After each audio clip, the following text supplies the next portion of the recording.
Hello, UTK. How y'all doing tonight?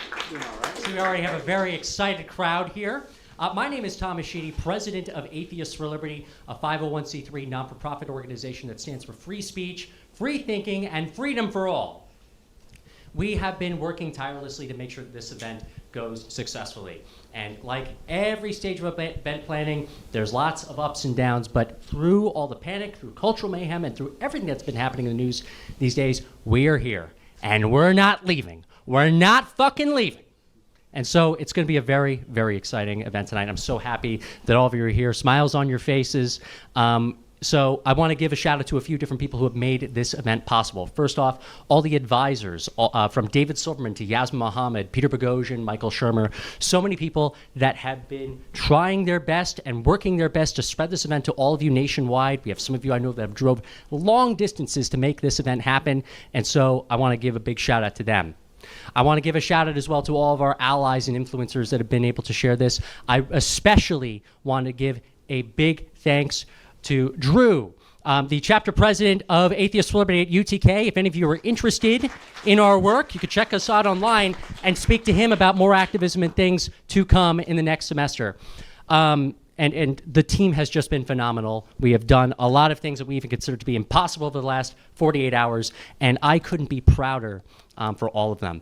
And I want to give a very, very special thanks to a great friend of mine, a fantastic colleague, James Cowell. It is only through James that this event has truly just been possible in any shape, in any capacity. Besides me every now and then pulling his hair, sometimes unjustifiably, James has just been just a success after success. He's had a history of putting on amazing events here at UTK, plenty of events, that, by the way, that all of you have been to. And so I really thank you, James, for just making this possible. This wouldn't have happened without you. Well, that's true, but with good reason. And he has a good record of hosting these things with great success. I want to briefly mention, we originally advertised this debate with having a debate opponent to Destiny.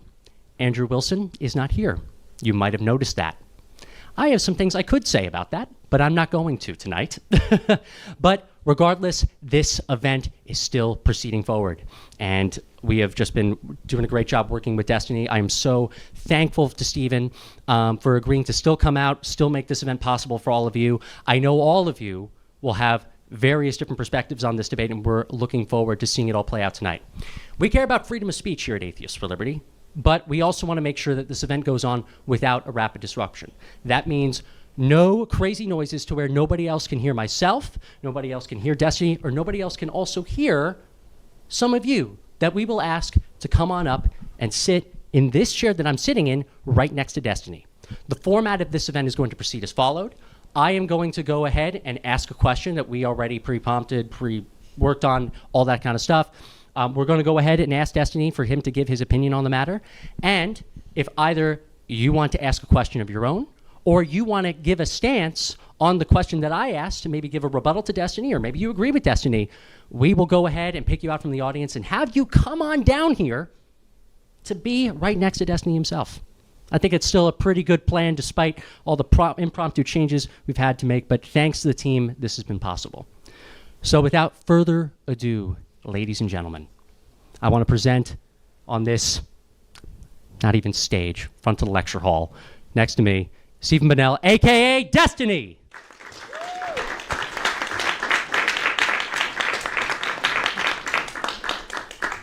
So we have a few different categories of questions that we're going to ask you pertaining to secularism, religion, policy, and more. And then, yes, we will allow members of the audience to go ahead and ask questions or make comments of their own.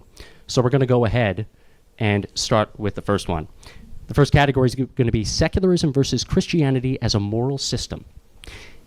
In your mind, is moral behavior more consistent in religious societies than in secular ones? So just an example we wrote, the United States with a secular government versus an Islamic nation such as Yemen or Afghanistan under Taliban control. I think that it's hard to analyze. This is on, right? People can hear me? Yeah? Okay. I feel like it's hard to analyze whether or not a country is better just because it's religious versus secular in terms of morality, because you can see even among countries that are relatively secular, like your Scandinavian countries, some people point to those and say they have a better morality because of how they deal with welfare or redistribution. Or you can look at countries that have a similar religion, like, say, Saudi Arabia or, as you pointed out, Afghanistan, and you can see that their approach to morality seems to be quite different. Or you can look at the same religion, like Christianity, and you could like pre or post Enlightenment or pre or post Reformation, and you can see significant differences there. So I feel like you have to speak with a bit more granularity when you talk about a society, and whether or not it's moral or immoral, and doing it just through that lens of religion on its own, I think is a little bit reductive, I would say. Yeah, say the least. Would anybody like to come down and make a comment on what Stephen just said, or ask a question yourself? Anybody? Raise your hand and we'll have you come on down. You right there.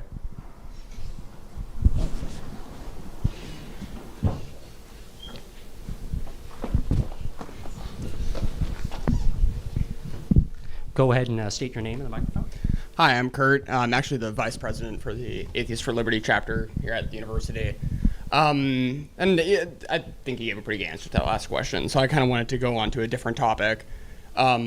Your position on Israel has historically been interesting. You make a lot of criticisms of pro-Palestinian activists for giving an inadequate sort of explanation of the events of 47 and 48. So sort of bracketing that, two questions. The first is, what would your positive advocacy be for like what should be done about the ongoing, you debate if it's a genocide or not, but at least an ethnic cleansing you've conceded before in your debate with Hassan or the after viewing for it. So what would your affirmative advocacy be? And then would you be willing to condemn what's going on there right now as something which is cruel, unusual, and needs to be stopped?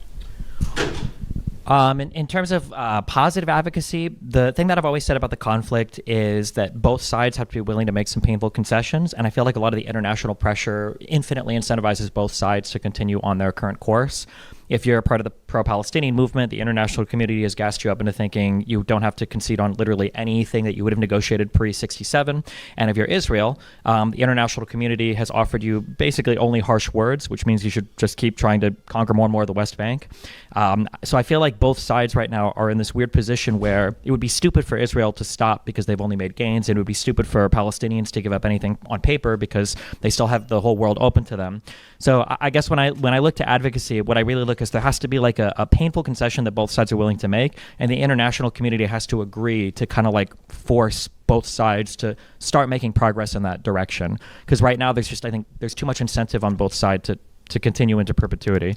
In terms of like, would I condemn anything there? I mean, like, I condemn people when they do things that they shouldn't do. So, I mean, I think with the recent war, I think there are definitely criticisms for Israel. There are some events that are almost unimaginable. I think the bombing of the WCK trucks was pretty bad. The individual, like, multi-step bombing of, like, I think it was 3 or 4 different trucks that they did. Obviously, I think a lot of the conduct on October 7th was probably unacceptable from Hamas, but I feel like when people are looking for condemnation, they're not usually looking for anything that is, like...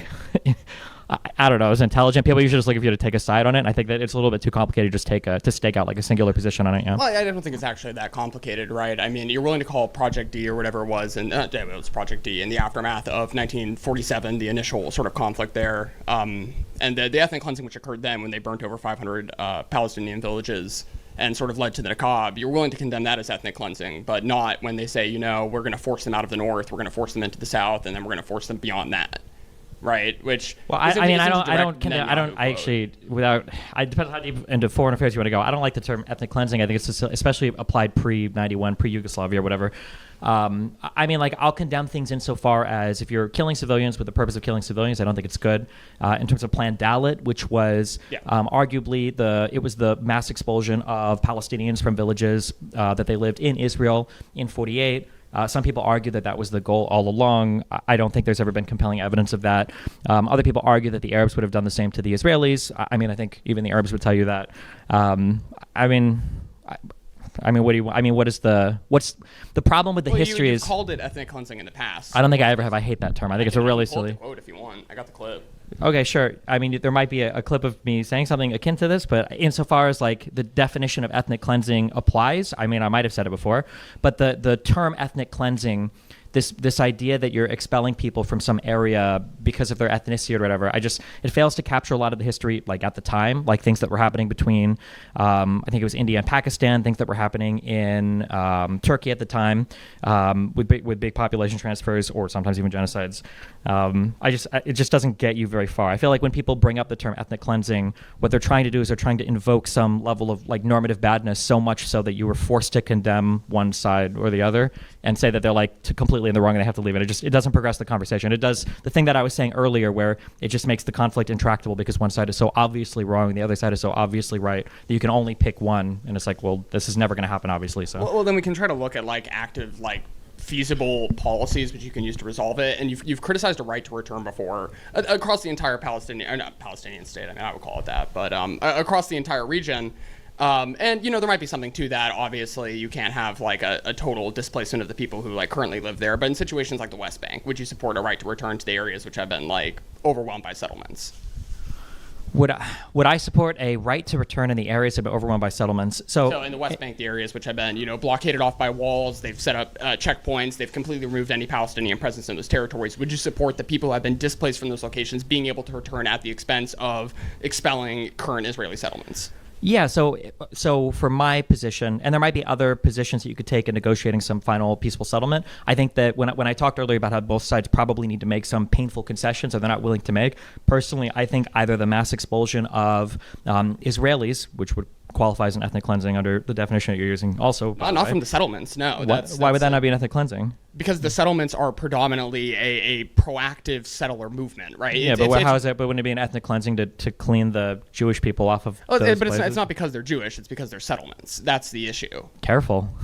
No. Well, because then Israelis would say they didn't cleanse cleanse Palestinians in 48 because they were Palestinians. They did it because they were at war with all the surrounding states and these people that couldn't. Well, that wasn't their own justification. But there was a justification. No, in Project Dalit, in the documentation, like leading up to the conflict, they explicitly stated that the purpose was to expel Palestinians from their villages, to destroy the villages and to bomb Palestinian. That might have been something they said prior to 48, but no, they said that during 48, in April 1st, 1948, the OG documents, the tactical documents for Project Dalit, explicitly stated that the goal was to expel Palestinians from the territory. Yeah, but that's like 10 months into a civil war. No, it wasn't 10 months. The civil war started in 47. Yes, I know that the independence started in 48, but it wasn't a civil war in 47 because there wasn't an Israeli state in 47. They only declared independence in March of 48. November 30th, 47th is when the UN signed adopted Resolution 181. Yes. I'm aware of that, but there was a civil war that had already started a year prior to Israel declaring independence, and then the other Arab states coming in. How can there be a civil war if there's no state? Because everybody knew that when the mandate was expiring, which it was scheduled to expire, and the Jews were there, and they had already been floating ideas for adoption of that partition plan, that obviously there was going to be a huge uprising prior to. But we didn't see something on the scale which you see in April, right? Also, because again, I don't want to. I guess relitigate 48. But all I'm saying is that, like, I think that the mass expulsion of settlers from the West Bank, I think that is a concession that Israel should be willing to make for any kind of like lasting peace there. I don't think that they can maintain everybody there, or if they do stay there, then it has to be like in a one vote, one state thing where they have the same rights as the Palestinians there, which I imagine all the Jewish people would probably leave anyway. So that would be a concession I think Israel should be willing to make if they want an actual like real long-term peace thing. I would agree with that. But in the past, you've objected to ideas like that. You say that like if we were to have like sort of a one vote, one person type thing, not just in the West Bank, but one state solution, one person, one vote, that Israelis would react violently to that because they would be suddenly outpopulated by Palestinians. They would, but in the West Bank, that's different than doing it through all of Israel, I think. If they don't like it in the West Bank, they can leave, I would say. Well, if they don't like it in Israel, they can leave. Well, but to where? If it was a democratic state, then there shouldn't principally be an issue. The idea that like a state needs to be ethnically homogenous in order to operate is like the snuck-in assumption here. It's not a snuck-in assumption. It's the de facto existence of basically every Arab majority state. Not even necessarily that, right? When you look at like I don't know, for example, Afghanistan, that is not that's a non-homogenous state which is able to. I mean, Afghanistan doesn't really operate. We can take Pakistan as a better example here. It's an ethnically non-homogenous state, right? But religiously, I think these places have they have like a top-down, basically theocratic rule. Yeah, and I'm not a fan of theocracies in general. Sure, and I'm not saying even whether you are. Listen, if people want to, they shouldn't sin there. Okay, wait. So I guess do you think that if So just to be clear, if Israelis decide to leave the West Bank because they don't want to be there, I'm okay with that because I think that they shouldn't be there anyway, and that would be one of the painful concessions they have to make. But for you to say that if they don't like Israel, they can just leave, it just seems weird when there are some it's like 24 Muslim states, there's like 50 Arab states, and like for the one Jewish state, you're like, well, if they don't like that, they can just. Well, my objection would be to the idea of an ethno-state, right? That's the objection here, right? The existence of homogenous states isn't an issue, right? Like, I don't know, Bhutan is fairly homogenous. When you say what is an ethno-state in your mind, what does that mean? Something which is defined around a specific ethnicity. That this is a state for this ethnicity, right? So, like, I mean, Israel explicitly defines itself as the Jewish state, which is an ethno-religion, right? Yeah, but I mean, there's different ethnicities that are encompassed within like what it means to be Jewish, like an Ashkenazi Jew versus a what is it, Marahi, or whatever the people from the Middle East. You can bracket different categories all day. You can be like, oh well, Germany has sub-Germans, right? So it's not. These aren't. I'm just saying that. If a country wants to exist to protect its identity or its character, you know, in the United States, we have quotas for what we allow for different countries.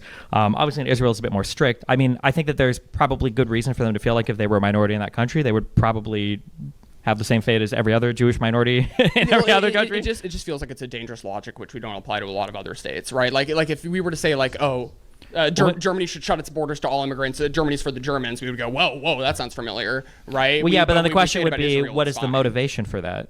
Well, the motivation is that there's a group of people who are currently like living in horrible conditions who have been forcibly expelled to that location at great human cost to themselves. Well, the question would be, do you think that Jews would feel safe living in a minority state controlled by Arabs? It's like, would white South Africans feel safe in South Africa after the end of apartheid? And I know you dispute that Israel isn't apartheid. Well, hold on, that was a huge pivot. It's a very simple question. Do you think Jewish people would feel safe living in a minority state that's run by Arabs? I think any unsafety they feel is because they're scared of like that what they did to them might happen to them. Right? Which okay, is the so same I'm going to logic ask a third time. Do you think Jewish people would feel safe living in a Jewish minority state that's run by Arabs? Yeah, I mean, they historically they have, right? If you look at like Iraq prior to the end of the monarchy, like right after British decolonization, there was a large Jewish population there, which is fine. It's not fundamentally some Jewish-Arab conflict. It's just because one has gotten so horrific that they're scared that again, what they've done to them. Okay, so then one final time, we'll see if I can answer. Do you think Jewish people would feel safe? Yes, living in it? I do. I think they would feel safe in living in a predominantly I think the Arab majority state. of Jewish people in Israel would feel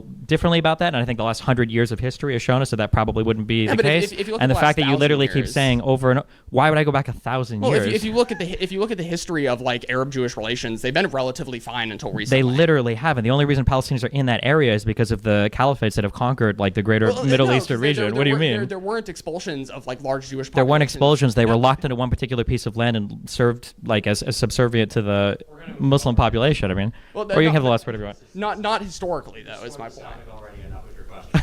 What? We explored the topic already. Yeah. Your question. Sorry. Yeah. Thank you for asking. Anybody else? It's my turn there. Thank you. That's important. Oops. That's the first passionate attendee question. I was going to cut it off earlier, but I know you seem very passionate in how you were answering it too. So I was trying to see where the line was here. Yeah, that was just attendee question number one. So I think this is going to be a very interesting night. So I'm going to give another question pertaining to what we originally talked about. Are concepts like forgiveness and grace better exemplified under a Christian worldview, or if you think a secular humanist worldview? I feel like my personal perspective is I would say that most human morality is kind of like intuitive in terms of how we arrive at it. I think that religion can sometimes encapsulate some of that morality in religious doctrine. I think that secular people can sometimes encapsulate that in kind of like cultural practice. Man, a lot of my answers to this are going to be really unsatisfying. I'm sorry. I feel like when it comes to understanding things like forgiveness or grace, I think it comes down to how much a person is willing to like intellectually engage with whatever moral system they're with. I think some religious people have a very good understanding of forgiveness and grace to where there's a story that I tell. I was part of the archdiocese or diocese in Omaha for the Catholic Church, and I remember that we had, between even individual Catholic churches, the sermons and everything would be very different. Like I think some would be very conservative and others would be quite, I don't want to say liberal, but like, just whatever. We had this guy, Father O'Leary, I believe, who gives these, he's very much like a brothers for others, like forgive everybody kind of guy. Mm-hmm. And I remember he was invited to give to do the mass at one of the more conservative Catholic churches. And this was like in the weeks after 9/11. And I think he started off with there's like a brother among us who needs forgiveness and compassion more than anybody else, and it was Osama bin Laden. And apparently a lot of people were really upset. They never invited him back. That's going to be one of the funniest moments to clip out. Yeah, right there. Jesus. But yeah, quite literally. But so I mean, like, there are people who can engage with these concepts really well. There are people that engage with these concepts very superficially, like especially when it comes to like forgiveness or grace. Oftentimes, I find that people really only offer it to people that they feel didn't do anything wrong in the first place, right? It's kind of like that subreddit, "Am I the asshole?" And it'll be like, "Am I the asshole because I hit somebody today?" And the post will be something like, "Today I was in line and this guy, said he was going to murder every single person in the store and he was punching his child, and so I hit him across the face. And do you think I'm a bad person?" And everybody's like, "No, you got him. Like, good job." So I find that a lot of like forgiveness and grace kind of works like that. But yeah. I guess we'd have to see how the audience feels about that. Would anybody like to go ahead and comment on that or ask a question of their own? Gentleman in the back right there, our friend John. Give a round of applause for him. Another big help to this organization, 5 years strong. Alrighty.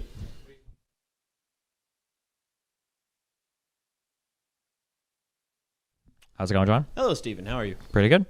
So you just espoused, I guess, support for the ethical principle of defending other people, essentially. If someone's committing violence, you espouse the notion that a violence in turn against a violent person is justifiable. For a little bit more background, you've also expressed a significant disdain for people who are Trump supporters, people who voted for Trump in lieu of allowing someone like Kamala Harris to win. So Someone like who? Kamala Harris. Oh, okay. Yeah, allowing the alternative. See, because not all Trump supporters, or not all people who voted for Trump, obviously voted for him because they support all of his ideas, everything he supports. Some of us, like myself, I voted for him because I want to preserve certain American rights and freedoms, like the right to bear arms, because I think that the right to self-defense is fundamental to human dignity.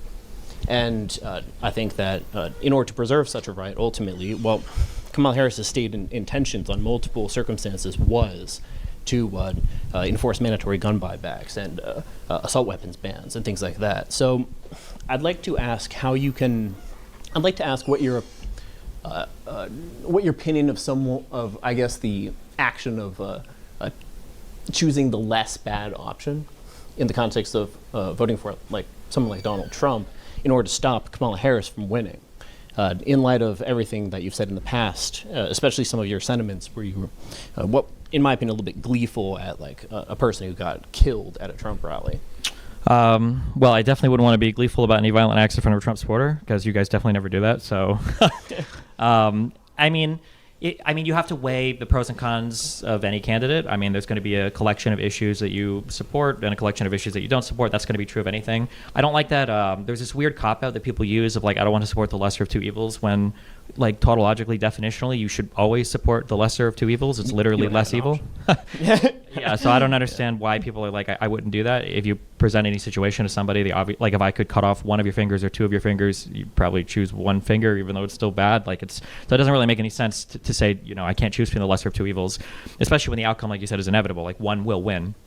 I guess, is your question more related to like gun rights and self-defense, or is it more related to the broader concept of like owning the totality of a candidate that you support, I guess? Well, I guess one area we could take this is we could discuss sort of the rubric by which, because you've already rejected this notion that you can't not choose the lesser of two evils. Every decision we make is choosing the less bad option. Even if it's an option that is extremely good, it's still less bad than a bunch of other options. Yeah. So I guess my question for you is, how would you evaluate, I guess, which of the candidates of the last election was the less bad or worse candidate from your point of view? I think there are times when making that evaluation can be really complicated when you're getting candidates that might represent a wide variety of values across different spectrums.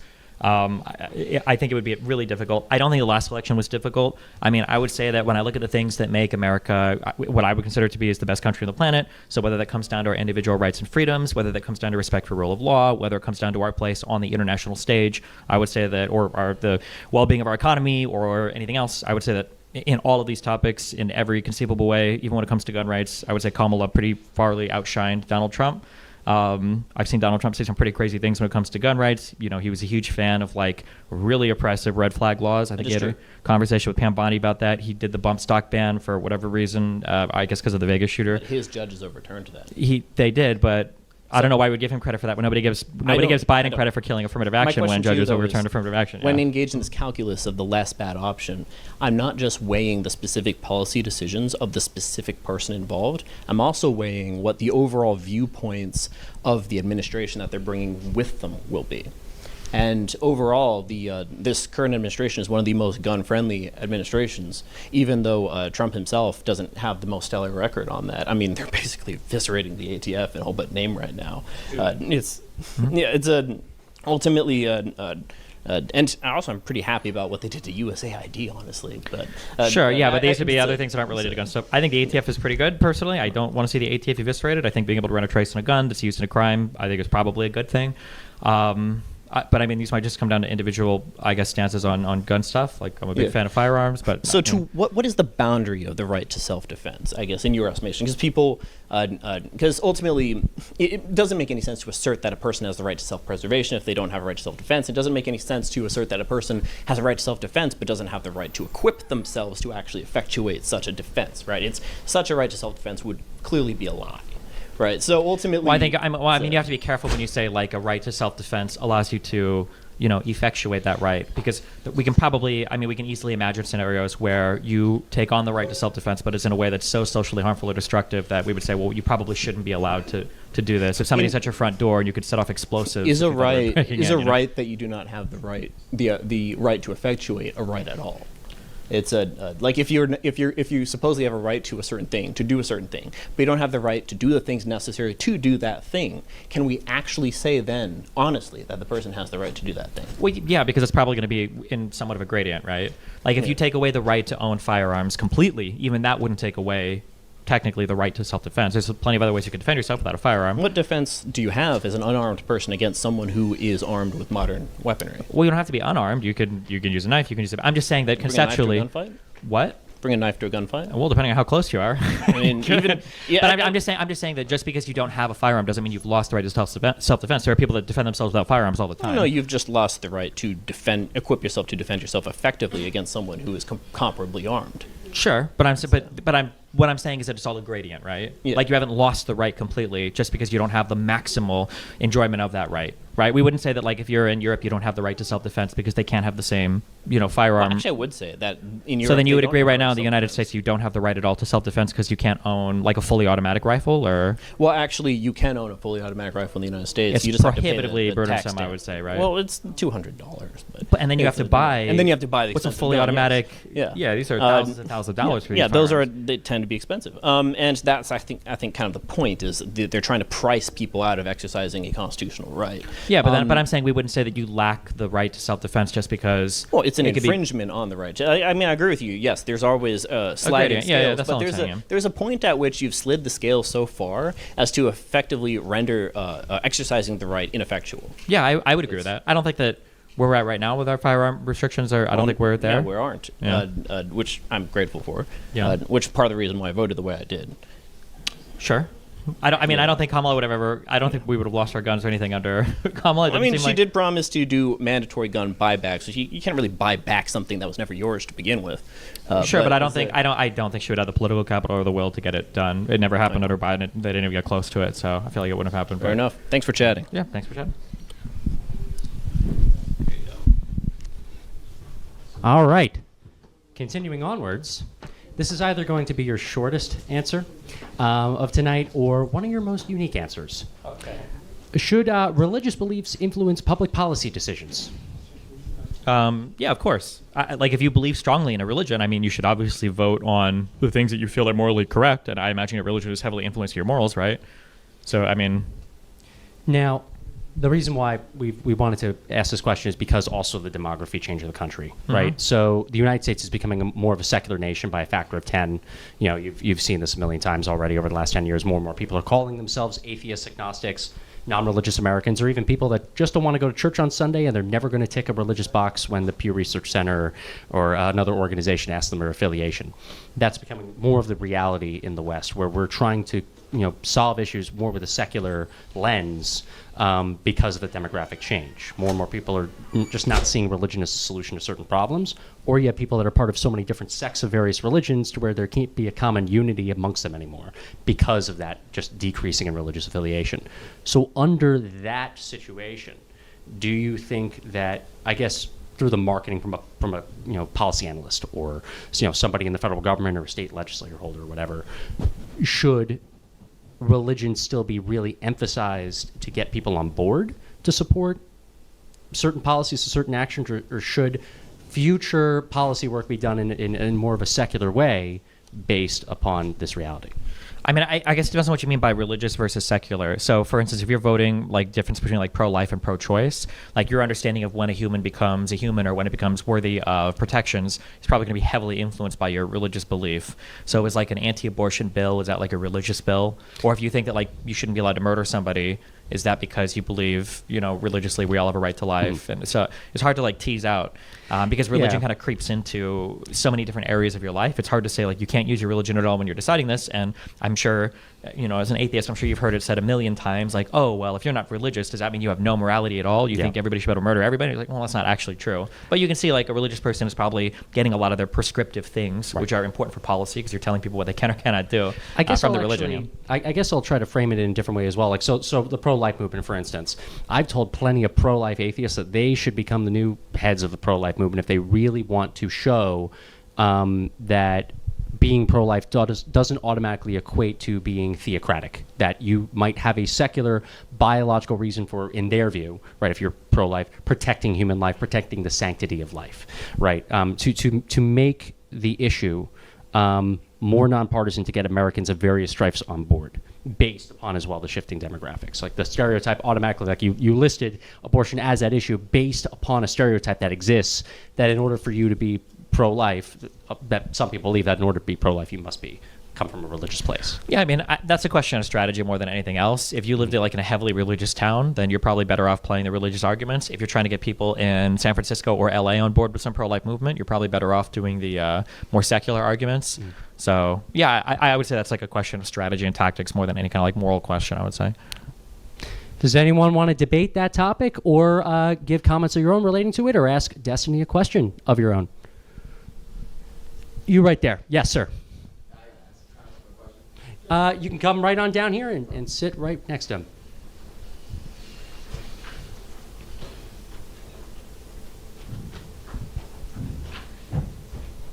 What's your name? My name is Chase. Nice to meet you, Chase. Nice to meet you. Here you go. Hey, how's it going? How you doing? Pretty good. So I wanted to present a few quotes from today that you have just said, and then I have a little objection to what you said. Okay. You said, I condemn people for doing things that they should not do, and you said, if you're killing civilians for the sake of killing civilians, then it is bad. Do you stand by both those statements? Yeah, I would say so, yeah. Okay. And then my first question is, what are your biggest objections to Trump and his beliefs in general? That's a really broad question. My biggest objection is, I guess, is that I just think he's really stupid. I don't think he has a good concept of how economies work. I don't think he has a good concept of the law. I don't think he has a good concept of literally anything. So that's my first objection.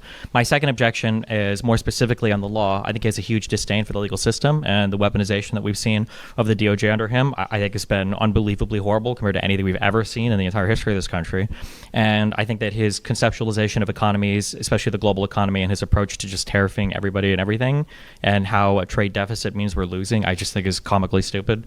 I could do a million other things, but we'll go with those three if you want. Okay. Okay, so let's say that I were to believe all of these things, right? Would you say that it is okay, or you would not mourn the loss if I were to die, right? If someone were to come and shoot me over those beliefs right now, would you mourn my loss, or would you say it's okay to do that? I mean, I don't think it's okay to kill anybody for their political beliefs in the United States. Not quite yet. I don't think we're quite at that point yet. Would I mourn your loss? I mean, I don't know you personally, so if you're a subscriber, maybe. But I mean, if we're just being honest, I don't know. Okay, so I don't know if you know where this is going, but I'm going to read a tweet that you tweeted. You said Donald Trump incited an insurrection and then was granted full criminal immunity for possibly all of his involvement. I have zero sympathy for anything that happens to him or anyone who supports him. So I, as someone who support him, if someone were to come and shoot me, you said that that would be wrong. However, someone did go and shoot Corey Compertor during the Trump attempted assassination, and you do not mourn the loss of him. What's the difference here? I mean, it's very easy to say that something could be wrong, but you're not feeling sympathy for a person because it happened to them. I mean, I don't think something wrong happening necessarily evokes a sympathetic response. No. Yes, but you can say that at the same time that you would say that that shouldn't have happened. You have never said that that shouldn't have happened. I think I have said that a lot. You shouldn't be shooting people for political beliefs. I don't think we're at that point in the United States yet. You probably shouldn't be trying to assassinate people at political rallies. So you do believe that what Thomas Matthew Crooks did was wrong? He was the first shooter, the glasses guy, right? Yes. Yeah, probably, yeah. Okay. That was my question. I did not think that you agreed with that based on your tweets and your comments before. That was my main objection to you. But if you're willing to condemn that, then that's... I'll say it's wrong, yeah. Okay. Sure. Okay. The biggest issue that I have is the obsessive focus on this while the president basically gets carte blanche to say or do anything he wants. Just earlier, I think we had a guy that was, I don't remember if he was hinting towards those comments or not, but was celebrating the removal of USAID. Who knows how many people are going to die from preventable causes as a result of that, but we don't care about any of that. If anything, people just kind of laugh and make jokes about it. So, I mean, what do you want me to say to sit here and condemn, one guy who died at a Trump rally because I guess God guided his bullet there, according to Donald Trump. The sympathy is very low to non-existent for me on that perspective, I guess. I see that, and I would say that I'm going to finish up here, but I will say that the losses that would be a result of abolishing USAID, I say that will be nothing in comparison to that of what has happened over the past 50 years with abortion. I know you don't agree with that, but I just think that those two things, one's different. One's cutting aid and spending, and then one's actively ending human life. So I just think that's a much bigger deal at the moment. Okay. All right. Yeah, I understand. Thanks for the conversation. Thank you. Cool.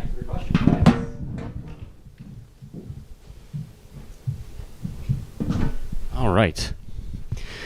So, over the last 15 years, there's been a big controversy in the atheist community pertaining to churches, how they should be treated. Should they be given tax-exempt status? Should they maintain their status, rather? It's been an issue between people that have seen churches get away with not following the law, and at the same time, a balance as well with protecting the First Amendment. So not only the Establishment Clause, but the Free Exercise Clause that comes with it. Under this debate that is still happening to this day, and I think it will still continue to happen, but at least to get your take on it, should religious institutions receive government funding or maintain their current tax exemptions? I don't have a strong answer for this because I just haven't read into the rationalization for it. My immediate gut feeling is no, that there probably shouldn't be tax exempt status for it. But you could very easily counter that with maybe in the state or federal tax code, maybe there are tax exemptions for any organization that does a sufficient amount of community work, and all churches happen to qualify for this. And if that was the case, then maybe I would feel differently about it. But I personally don't know the strong form of the argument for why tax exemption is given to religious institutions. So my intuitive gut feeling is that I don't think they should have that, but I imagine most atheists probably feel that way. Yeah, I would say the majority of atheists feel that way. There have been plenty of atheists as well that have been in favor of it just because of the enforcement of separation of church and state, that if we have a freedom from religion, we also have to have a freedom of religion to make sure we're not hypocrites, to make sure that we ensure the First Amendment be applied to all people, and then to make sure as well that there's no religious institution or religious group of people, if ever there was a new form of religious authoritarianism that kind of got branded and got normalized in American public life, be treat every other American with poor disdain. So I think that's kind of the counter argument, or one of the best counter arguments that I've seen for it. Wait, how would that? Aren't you treating them differently than when you give them tax exemption? Why would that be okay under that argument? I don't understand. Because every single religious group would maintain the same, would get a tax exemption. So this would not apply just to one particular religious group. Oh yeah, sure. I guess I just don't see why you would apply church, it to mosque, religious temple, groups as a category, as opposed to. Yeah, it's something I haven't seen either. The federal government making certain categories. At least, I've never tried to apply for tax exemption as a church. Do they get tax exempt status? I believe they do. Yeah. Okay. Yeah. I don't know. It seems weird. But if anybody could register as a religion and then get an exemption status, then I don't know. Maybe it's not a big deal. Yeah. Interesting to see what people think of that in the comments too. Anyone want to go ahead and comment on that, or come up and down and ask a question of your own? You, sir, right over there. Yes, you, Mr. Pirate. All right. I've got a question of my own. Hold on. Excuse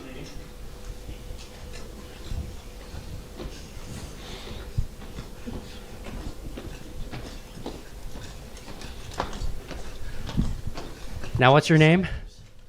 Captain Nick, at your service. Nice to meet you, Nick. Thomas. There should be a captain in there somewhere. This is a very heavy microphone. I like this. I need one of these. All right. Sorry, I gotta pull up my sources here, if you don't mind. Oh, I gotta hold this up to my face. All right. That was a huge phone. What is that? Oh, it's for hiking, you know. Okay. Got a big battery. Okay. So, my question for you is, and I'm still trying to find the quote here. Sorry. Let me see. All right, so a while back, you said something to the tune of, bro, if I need to go on the sex offender list, I'm taking like 20 other streamers with me, okay? Now, I don't know. I tend to not associate with people who would be on the sex offender list if exposed. So I would like to ask you, why do you know so many of these people? Okay, well, my first question would be, as a pirate, wouldn't you be friends with a lot of sex offenders? Isn't that Oh, kind of what you no. guys did? Listen, we have standards aboard the ship. Okay. Number one. Number two. Okay. I appreciate the commitment to the bit. Where's the eye patch? Wouldn't fit under me glasses. But Number I would like three, an answer. listen, if I go on the list, I'll take 20 other people with me, but until then, we all kind of keep each other safe. It's like a Epstein Island rule, you know? I already That's saw what Trump fucked did to Epstein. I don't want to be the next one to go, so I got to wait for the hammer to fall on that, I guess. That's fucked up. So you defend what you said then. That's the thing that you stand by. Hold on one second. Yeah, the Mossad says yes. I stand by that completely and totally. 100% unequivocally, I stand by exactly what I said, yes. All right, well, George Soros, he sent me up here. I got me Soros dollars for coming up here. I do have one more question for you, though, if you don't mind. Okay, what do you got? All right, so if you take a ship, right, and you replace all the boards in the ship with different boards, right, new boards, is it still the same ship? I don't know. I'd have to ask my friend Theseus about that one, I guess. I'm not sure. All right. See, I can't get an answer straight out of anybody. I mean, Charlie Kirk couldn't answer it. Destiny couldn't answer it. We need some more Philosophy 101 students in here, to properly answer us the question. Wait, do you think there's a proper answer to it? I do. See, I think if you Wait, can I replace guess, actually? Sure. My guess would be it would have something to do with the time or the duration in which you change the planks, as in if you were to change out every single one instantaneously, you would probably say it's a different ship, but if you were to change one over some duration of time, I imagine you wouldn't say it's a different ship? So, not exactly. My answer to it is if the ship is used as a ship, right? If it's not just a bundle of boards and planks inside of a museum, right? But if it is sailed, then in the process of, you taking all these boards out and stuff, then it is the same ship, right? Because it has maintained its seaworthiness and ship-like status the whole time. Yeah, but that's just the universal category of ship rather than the particular ship itself, which is what we're asking, right? The replacement of the boards isn't asking it's the same ship, right? Well, but that's what we're asking. Any ship at sea would maintain its ship status, but we're asking if it would be that particular ship after replacing all the boards, right? See, if you have a ship, right, and it has no captain, I'm going to get a little bit philosophical here if you mateys don't mind. So if you have a ship and it has no captain, no crew, it's just sitting in a museum, is that really a ship at all? I mean, it's just a bundle of planks and boards. You need a lively crew. You need a bunch of mateys. You need, where'd I put it? Hold on. What you need is some grog. So that's what really makes a ship, right? So if you use the ship as a ship, right, then it remains to be the same ship, right? But if it's not, right, if you just change all the planks and boards and whatever out of it, it's not the same ship, right? Totally different ship. Okay.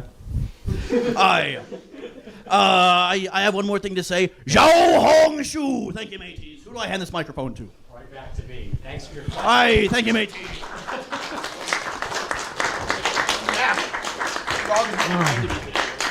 We wanted to use this debate as a way to blow up even more, and I think we just got it. Thanks to Captain Nick right there. Look at that. What a gentleman. Thank you, sir. Okay. Off back to our regularly scheduled programming. All right. We're going to get into our third category that we prepared for on individual rights and freedoms. Should freedom of speech extend to offensive or religiously blasphemous content? This might be the short answer one. Yeah, I would say insofar as how my beliefs go, I don't think that like offensive or hateful content should ever be rendered like obscene or not, worthy of First Amendment protections. So no, you should always be allowed to be blasphemous or offensive or hateful. Yeah. There we go. So that was the short one. Anybody else want to come down and ask a question or make a comment? All right, up you there. I like that we have plenty of our volunteers that also want to participate too. It's the least that we can do for literally all the hard work they put on up. So this gentleman has flown all the way here from California and has helped us put this event forward. I'm honored to know the man. And just state, sir, in the microphone, your name. My name's Jake. Good to see everybody here. My question for you, really nice to meet you. Hey, what's up? My question for you is what are the bounds of free speech? As a free speech endorsing organization, we're very concerned with protecting free speech, and the common attitude here is, well, you can't yell fire in a crowded theater. Of course, there's those who believe anything that violates religious sanctity, as he prompted you, shouldn't be discussed for fear of inciting violence. So I'm just curious what your thoughts are. Personally, again, I don't care about anything relating to hateful speech or offensive speech.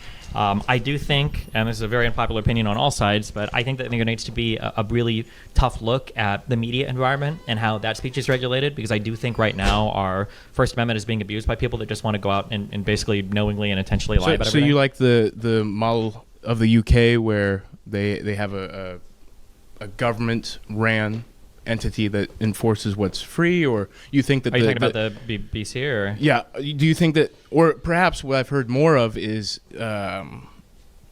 going to the social media companies and saying, hey, here's a guideline, do it yourself, which I don't think works at all. I mean, I don't know, because there's not even like a conversation for how to begin to do this, because most people aren't on board with it yet. I just think that the current media environment we live in is the worst it's literally ever been. I think that you have people that are living in entirely separate realities right now. Like if I were to take a poll of liberals and a poll of conservatives and ask them questions about like who pays a tariff, or if I were to ask them basic questions about the state of the economy or the border, I would get totally different answers. It sounds like you have an issue with the level of education that people have, not with not even necessarily speech. education. It has to do with misinformation and deliberate lying, basically, on in the media. I think is really bad. Again, I'm sure you know the follow-up is who decides what misinformation is. Probably either some kind of board or some kind of cooperation between companies to create some sort of third-party, independent. And then, of course, the free speech protection. How do you not violate free speech by saying, okay, well, this is true, this is false? Yeah, I mean, if somebody can show that you are deliberately lying or spreading falsehoods, and do they have to prove intent, that you have an intent to? Yeah, the intent might be an important part of it, sure. I mean, we already do this with defamation lawsuits, yeah. You could be criminal, or you can have fines and penalties and stuff for deliberately lying about people, yeah. So again, just so I'm clear on the answer, you think that it should be a government board? It can be government, or it can, like FINRA is not government, but it's like that financial board exists, in cooperation with all of the companies that it regulates and with the government, but it's not a government company. It doesn't necessarily matter, or I don't necessarily care who does it or who runs it, whether it's the government itself or whether the government facilitates a bunch of private companies appointing people to a board and figuring something out. But the system that we have right now is broken and does not work, and it's not getting better. It's only getting worse. It is rapidly deteriorating, so something has to change quite dramatically. And I'm willing to accept in the short term any kind of like negative fallout or faults from that system and not allow, perfect to be the enemy of progress there. Do you feel like you can still... Well, let me pivot a little bit. Do you think the United States is a bastion of free speech? Do you think we're one of the leaders in free speech on the globe, or do you think that... In some ways we are. In other ways I don't think we are. Could you elaborate for me just a little bit? No, because I don't fucking remember the thing I read. There's like a free speech thing ranking on like the press index or whatever. I don't even remember why. It might have extends to things like whistleblower protections maybe, but right. I feel like for some reason people don't rate the U.S. as number one. I don't remember why, but there's a reason why. But I'll say, like, broadly speaking, I enjoy the freedom of speech we have in the United States. Yeah. Right. I'm familiar with some of the studies that you're referencing and how we rank similar to other Western countries, sure. like 10th to 15th, so on.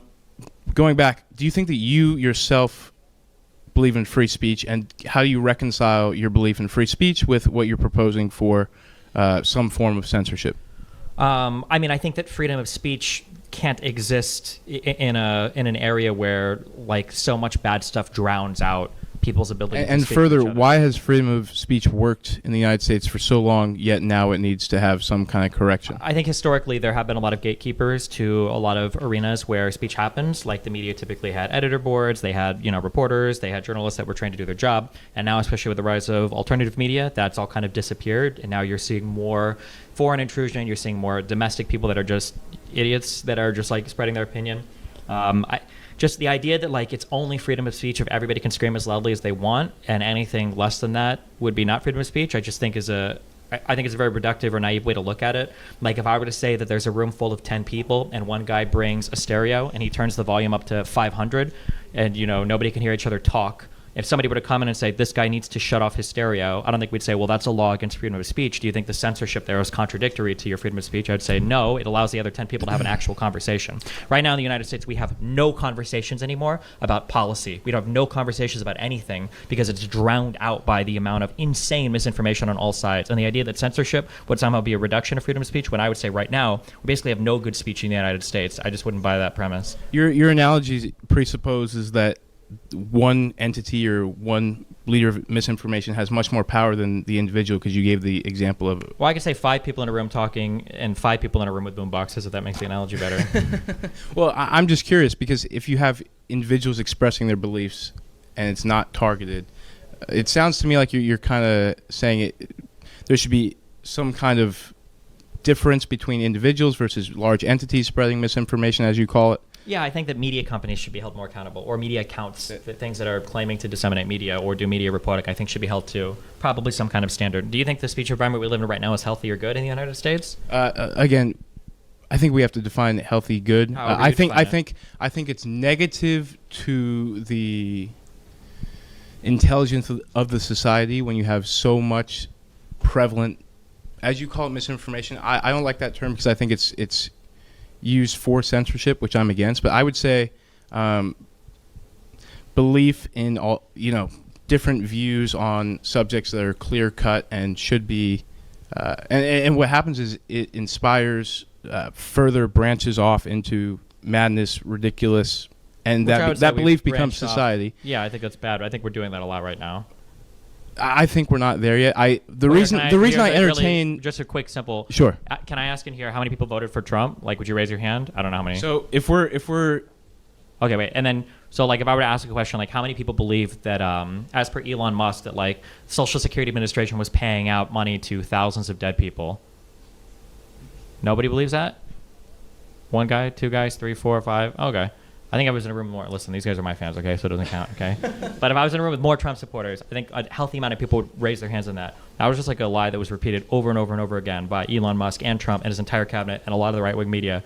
And the problem is that not only is it a lie, because it's just a total lie, it doesn't foster any good discussion about how can we improve things about the government or systems, because it's a stereo blasting noise that's taking up, oxygen in the room. And that's just one topic, and there's like a billion different things that's happening on, and I think it's destructive. I think it's anti-free speech. Like, instead of having good, productive conversations about what can we do about trade, we just have to hear that if we have a trade deficit, it means we're subsidizing a country. Like, it's just not true. right. So we don't. I think we agree on the problem. We disagree on the solution and the means What's the by solution? which.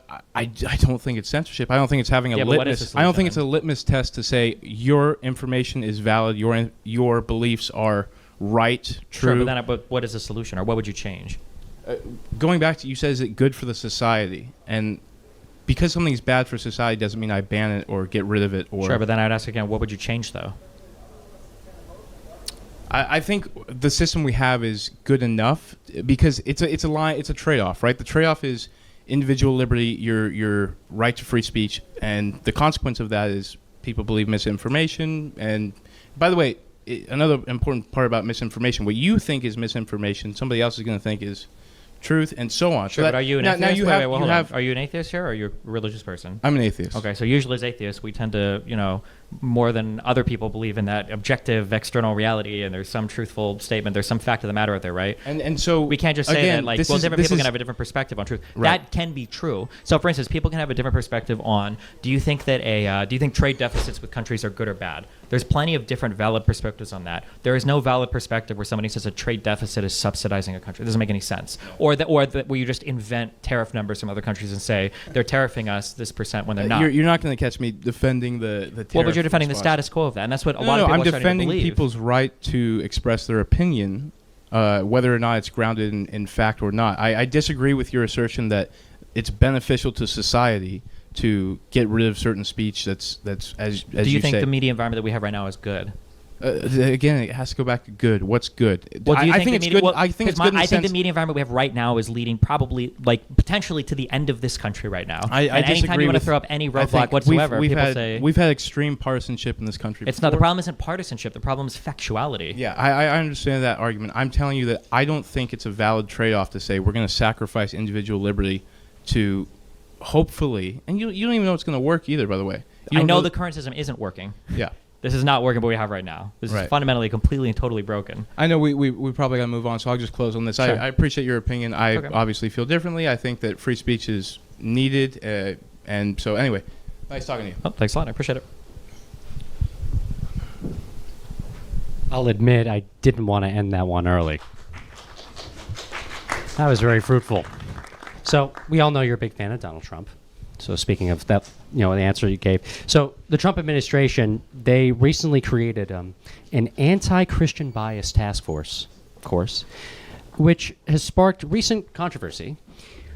Is a secular government inherently biased against religious citizens? Would there be a need for a said task force to exist?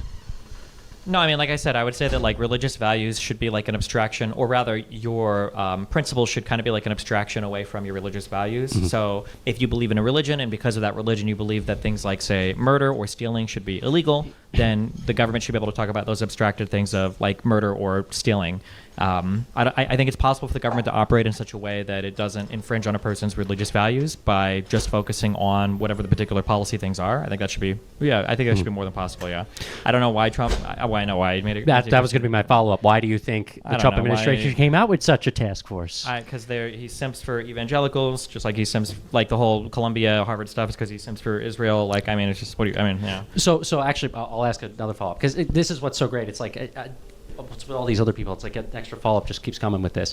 So when it comes to this task force and how it exists, Donald Trump already won. He's in his second term right now. I know that there's a big controversy on if Donald Trump's going to try to get a constitutional amendment passed in order to try to run for a third term, like FDR did, and others had the ability to, at least in the early 20th century. But assuming that we trust what he said and that he doesn't want to do that, even though he might, but just under this scenario, what best reason do you think you could come up with? Because he already won. He's not even that religious. He's not even that much of an evangelical, right? What other reason do you think there could be for why this task force exists currently? He just likes to get positive attention, so if he thinks a lot of people support him and it would be popular to do a particular thing that gets him a lot of attention, or even if it's unpopular, he'll do it. I just basically analyze him as a YouTuber. I think that explains most of his actions. It's whatever gets him the most amount of attention is the thing that he enjoys doing the most. A YouTuber back in the old days. No, Before YouTube sloppy was YouTuber. around. Nope, the current day YouTuber who's just trying to get as many clicks and impressions as possible. I would say that's basically explains all of Trump's behavior now, because you're not going to be able to find any consistent ideological throughput on anything that he does. So. Anyone want to go ahead and either give a rebuttal or ask a question of their own? You, sir. I see you keep raising your hand, too. The only reason I'm picking other people, too, is because you already went first. So once we get to seconds, I'll happily do seconds. Hi, what's your name? Yeah, go ahead and shake his hand. Nice to meet you, Omar. Nice to meet you. So, I don't want to beat a dead horse, but like with the Palestine and Israel issue, what specific like actions do you think we could take to like stop the conflict, or do you think like a two-state solution is completely like out of the realm anymore? My idea, I always said that you take like a huge box of nukes, basically, you put them in the middle of Jerusalem, and then you have both sides go into their own corner, and for 2 weeks they figure out what they're willing to give up, and then they come back, and then whoever was willing to give up most, if they can't settle on anything, that person gets all the nukes, and they just bomb the other side. That's what I say. Okay, but hold on a second. Wait.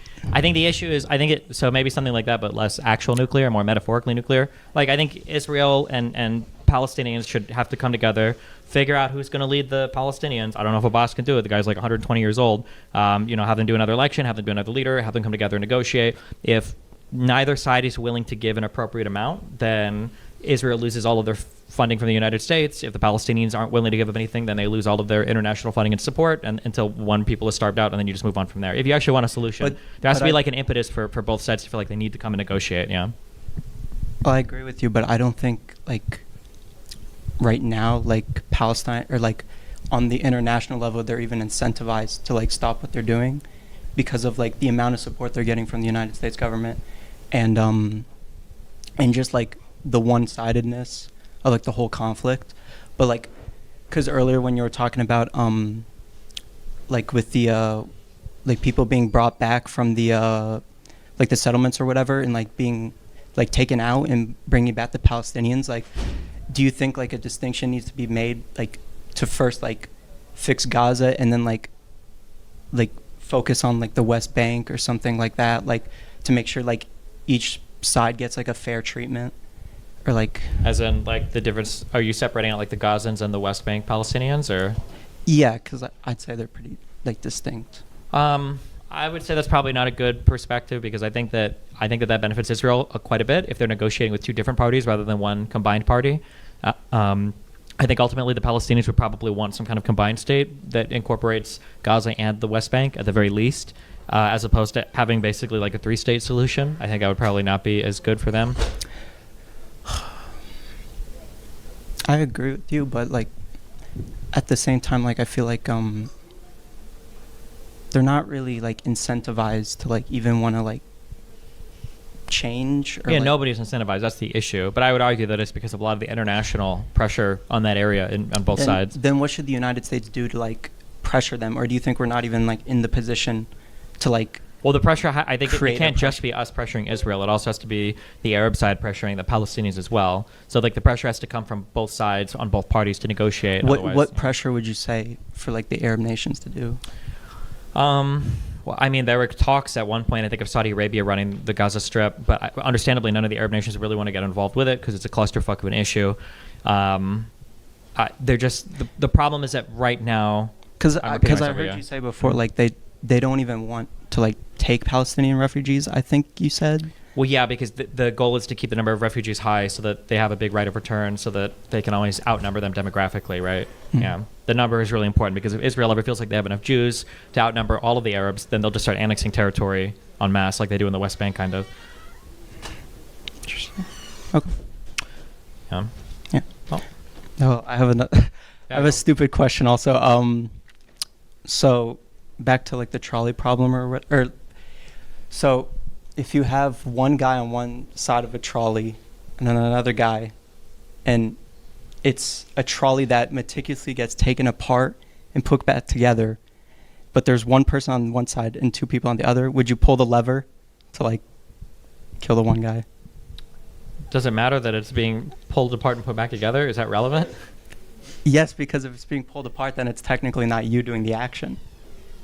I feel like it would still basically be you doing the action. Why would it be you doing the action if it's a different trolley? Because I think that the thing that you're in control of there would probably be the process, not necessarily what the thing itself is. Like if there was a trolley problem where there's 5 people on one side and one person on the other, and you pull the lever to go to the one side, but the trolley doesn't hit them, it stops right before, and then a guy comes out and he shoots them dead. I don't think you would say like, oh, well, look, it was a guy that came out and did it instead of a trolley, so I'm not responsible anymore. That's fair. Yeah. I didn't think of that one. Okay. Thank you. Thanks.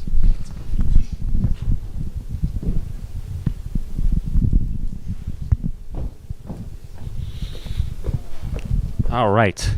So now we're going to get into Category 4, Treatment of Neighboring Countries, Ethics and Foreign Policy. So some of these questions were crafted for also a certain other debater being here in the room. So if the language sounds a little weird, like why the heck is this atheist guy asking me another atheist to stuff in this way? It's because the debate was supposed to be a little different. Question number 1 here. Should the U.S. promote American values, individual rights, freedom of speech, etc. abroad? Very first generic question there. I think it's okay to promote them in like inoffensive ways. So like that Voice of America channel where we just like advertise or broadcast stuff about the United States, or like doing foreign aid and stuff, I think is fine.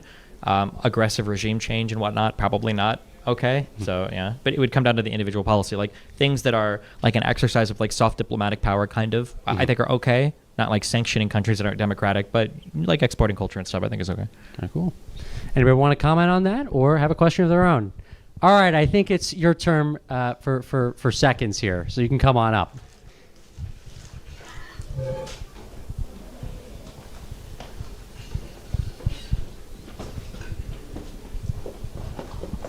Long time no see. Yeah, long time no see. Sorry, my awaited return here. Yeah, so kind of picking up where we left off. When you were discussing the idea that like Jewish people might not feel safe within an Israeli state where they're outnumbered predominantly by Palestinians, I would say like, well, the view that like Arab populations and not Arab populations, Palestinians, Arab populations and like Jewish populations are incompatible is like relatively historically inaccurate.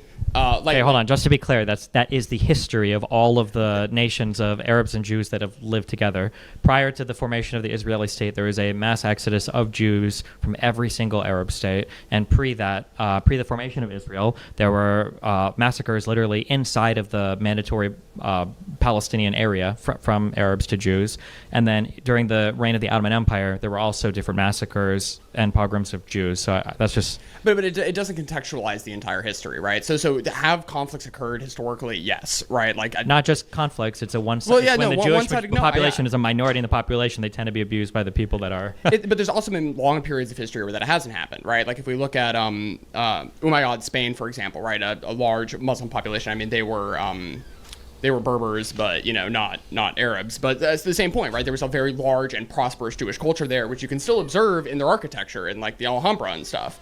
And so like there's not an intrinsic conflict of identities here, and sort of playing into the idea that like, regardless of what we do, these people are just going to hate each other and destroy each other is sort of playing into like the larger ethno-nationalist arguments. It has nothing. So ethno-nationalist, this is like a privileged American position that we can take where we pretend that none of this actually matters, because in the United States we do a phenomenal job at integrating a ton of different type of people. For the rest of the world, that's not always the case. And you're never going to be able to go into the Middle East. Like only like a Western white American would say things like, oh, well, ethno-nationalism is wrong. Like if you actually go to the Middle East, or if you go to Palestine, if you go to the West Bank, you ask some people, like, do you guys think you would fuck up the Jews if you guys were the government? They wouldn't give this weird answer. They would go, fuck yeah, we would.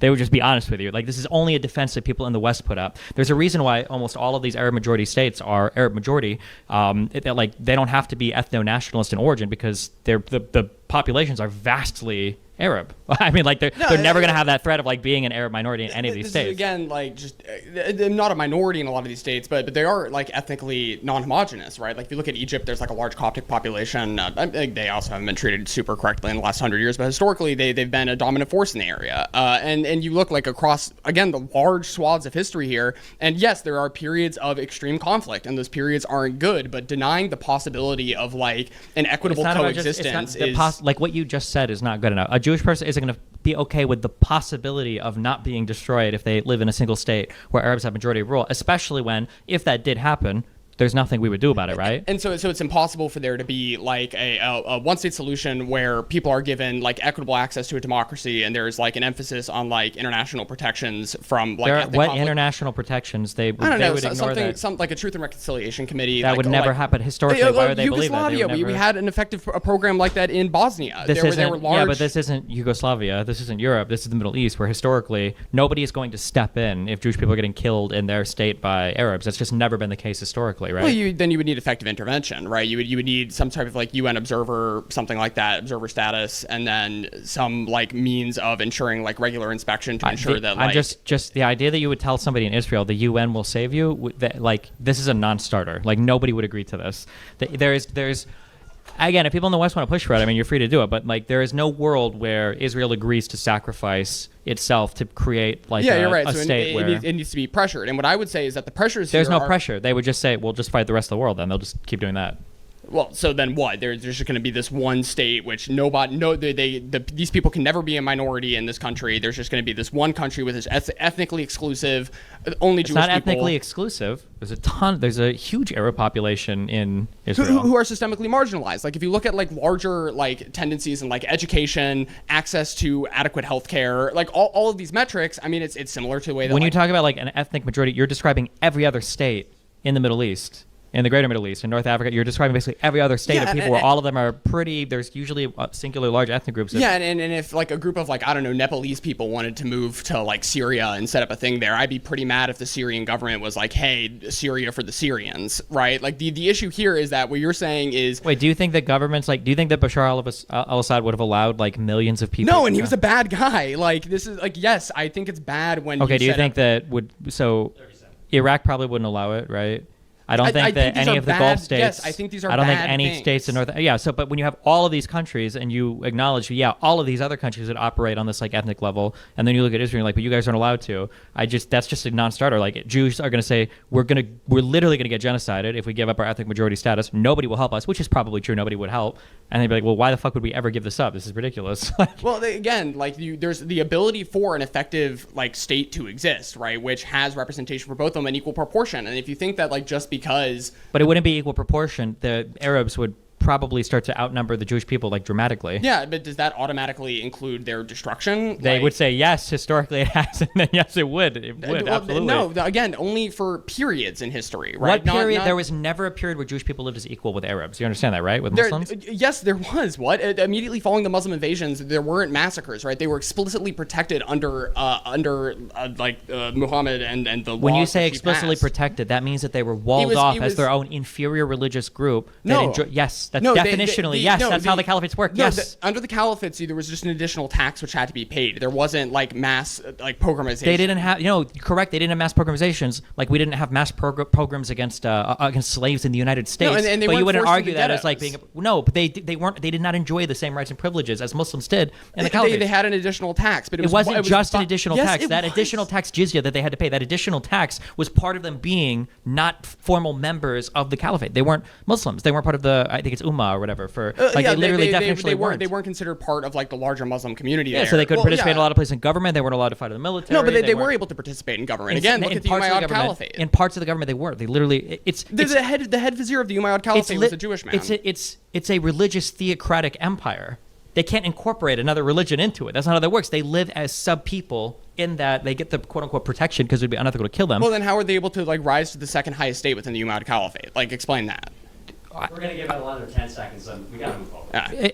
Definitionally speaking, regardless of any amount of prosperity they might have enjoyed, I mean, they're going to tell you the exact same thing that Palestinians living, I mean, Jewish people would just say, well, what about Palestinians living in Israel? Like, they've enjoyed a huge level of prosperity, probably greater than almost every other Arab state. While watching their children die, like watching their communities Israel be proper, systemically in Israel destroyed. proper? The Israel Not in the proper West is Bank or built the Gaza on Strip. bombed out remains of like and that was built on territories. conquered territory from the however many half dozen caliphates that came before it, and then that was built on territory of the Romans, destroying the Jewish temple and destroying Israel before it. And I mean, like, isn't long ago. This is how what long you ago think do you want to go? You want to go back to within 48, memory. so we can go 80 years back, but we can't go a couple hundred years back, or we can't go 2,000 years back. Like, where you stop is like the difference is people who would identify as Ottomans in that area don't exist anymore. The Ottoman Empire never laid claim to be like, we're the people who live here. The Palestinians have a 100% justified the claim. Palestinians absolutely had a much weaker claim than like the Ottoman Empire did. There were no people there that identified as distinctly Palestinian. There were no people who identified as Ottoman, but there were people. Well, there who were Turkish identified- people who ran the Ottoman Empire. They felt very strongly about the country of Turkey. But they Egyptians felt didn't- very strongly about Egypt. Of course they did. They had a whole revolution after the mandates expired to fight for their individual land of Turkey after I think it was after 48. Like, Yeah, but the people who lived in the area wouldn't have called themselves Ottomans at the time. they wouldn't have called themselves Ottomans. They would have been broken down by whatever random groups of people that all moved in and out of places at the time. But some people did feel strongly about this, like Turkish people did, Egyptians did. Like, are you like denying that the Palestinian ethnicity has existed with or without a name in the last 200 years? Yeah, sorry. Okay, cool. Sorry, I went over time there again. Very passionate, to say the least. All right. So we're in the final half hour of this event. Once again, thank you all so much for coming on out. Want to make one little short announcement. Be sure to go ahead and follow us at Atheists Already on all major social media platforms. This is being streamed right now via Destiny's channels. And also, I want to give a big shout out to Modern Day Debate for partnering with us. This is also being streamed to their networks right now. James Coons has done a great job working with us as well. He has been nothing but humanistic and kind in his endeavors. So his the Modern Day Debate logo is also being showcased as well as ours, so I want to give a big shout out to them too. We're going to be doing a lot more events here at UTK as well. So if you like what you're seeing here right now, this is just a little preview of what is to come in the semesters to follow. So once again, thank you all for showing up. We're going to go ahead and do some more questions and commentary for the next half hour. And then for those of you who have VIP tickets or royalty tickets, we're going to ask that you guys stay behind. So once again, thank you all so much. We're going to just keep this going for another 28 minutes. All right. So getting back into foreign policy in relation to religion. Should religious or ethical values shape our immigration policy? Immigration is a very big, contentious issue, to say the least, right now in our country. But right now, there have been stories that have popped up over the last several months of Catholic charities and Roman Catholic organizations, for instance, pushing illegal migrants to come through our southern border in the name of religious charity, in the name of religious humility, that kind of give people sort of a shield to get past the kind of law and order typical comeback in a debate. Yeah, I think our immigration policy should definitely be shaped by our values, of course. I think it's important when you talk about immigration that there are distinct categories of immigrants that you talk about. It seems like people are unwilling to do this sometimes, especially on the right. Like, if we're talking about people who are seeking asylum, for instance, like, our qualifications for those people are going to be a lot different than people that are ordinary immigrants who are just immigrating here for work or whatever. That's going to be different than people that are coming for reasons related to family members or extraordinary athletes or, whatever else. I think it's important that our values are reflected in each of these different areas. I think it's not fair for people that are like genuine asylum seekers to place some kind of like economic expectation on them. Like, if we truly feel like somebody is coming here because they're escaping some kind of horrific oppression in another country, then we're not bringing them here to be productive workers. We're bringing them here because we understand that we want to make a sacrifice to help other people because that's reflected in our values. But that doesn't mean that, if we feel like we have too many immigrants here for whatever reason, or if we feel like too many are coming through, that we can't, clamp down on that a bit as well. Because for ordinary immigration, obviously the well-being of the country and everything should be taken into account for that too. So it's not all just a charity program. Yeah. Well, that is something I know that would definitely continue in the comments, to say the least, as well. Anyone want to go ahead and give commentary or ask a question of your own? You right there. Come on down.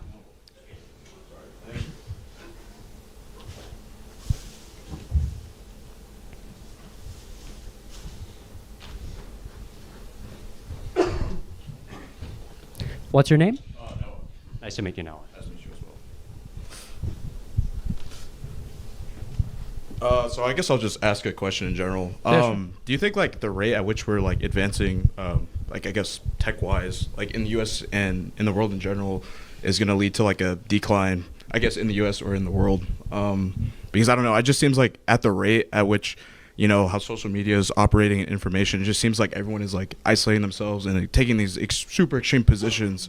That's like gonna inevitably lead to like massive conflict. So, and if so, like, is there any ways of like avoiding that you see in like the near future?